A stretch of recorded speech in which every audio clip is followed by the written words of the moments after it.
Jiri Prochazka absolutely smokes Magomed Ankalaev. Let's go for that. And before anyone says I'm hating or something, I'm starting to come around to Big Ank. You know what I mean? He seems like a chill guy, pound for pound, aura points up there with Shamil the Blob Gaethje. And not to mention, Ankalaev just saved us from witnessing Jones duck Tom by fighting Pereira. And Jones is salty as fuck that Alex didn't win, man. His boy Dana is as well. You can tell because of the glaze fest going on. Immediately as Pereira lost, he starts bigging himself up. It's because he's trying to give that feeling out to the casual fans that he's too great to have to face a bum like Aspinall. But whatever, I'll save that topic for the next video. Make sure you'll subscribe to get it. But I'm here today to talk about how much of a bad matchup Jiri is for Ankalaev. Now in that Pereira fight, the times that we saw Pereira have some success was when he was the one backing Ankalaev up and walking forward. And we all know Jiri, he ain't gonna back down, bruh. He just can't. He gotta sacrifice his brain to CT in honor of the samurai spirit. Let's go for that. So yeah, he's gonna be plodding forward the entire time and Ank is gonna be backing up. And we know these Dagestanis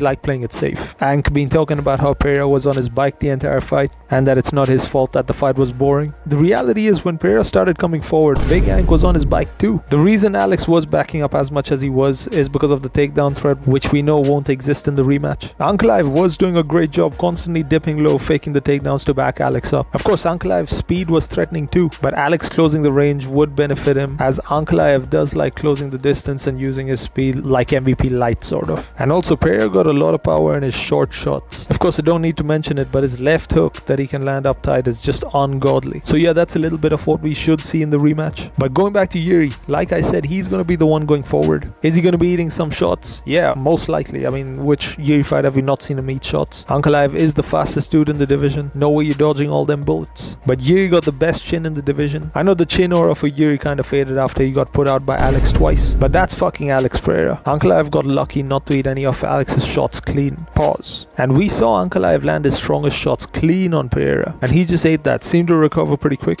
If that shit lands on Jiri, he'll just grunt and just keep plodding forward pretty much.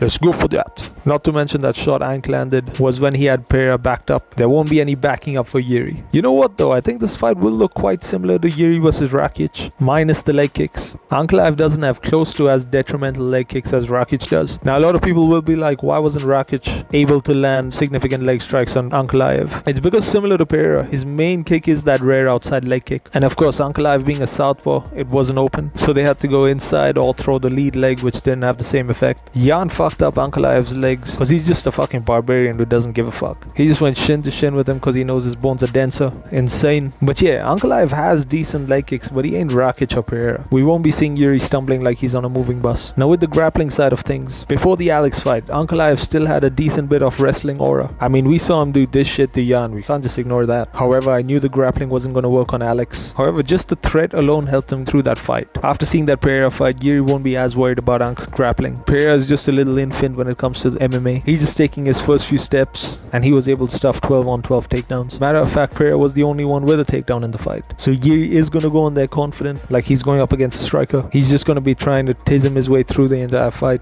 But yeah, he should absolutely expect a takedown, but not to the extent where it hinders his performance like it did with Alex. Does Jiri get taken down? It's possible, man. But I think even if he does get taken down, not much is going to happen and he'll be able to get back up relatively quick. So as a conclusion, the way I see this fight going, Ankalaev will be backing up the entire fight because Jiri will be plodding forward, grunting as he gets punched the entire time. Jiri won't have to worry about the leg kicks and his chin will hold up against Ank's shots, especially while Ank will be backing up. Jiri will and should consider the possibility of Ank shooting, but not to the extent that it causes him to just give the fight up. And yeah, I just see Jiri going forward and landing big shots, just getting into the fire. And I think with him just mushing buttons, one of those shots is going to land. And I don't think Ankalaev has the chin to be able to absorb shots from Jiri. So Jiri probably puts him out early. And even if it does go to a decision, I think Jiri probably gets it done. Close though, it could go either way, probably a 48-47. But if anyone gets knocked out here, it'll probably be Ankalaev. Would have loved to see this fight before we had Alex smoke Ankalaev in the rematch. But unfortunately, we're probably not going to see Ankalaev for a while. So we're probably going to see him take on Alex in a rematch at the end of the year in Abu Dhabi or Saudi or some shit. But yeah, that's it for this one. See y'all on the next. I'll probably be talking about Jones still ducking Tom. So see y'all there, man.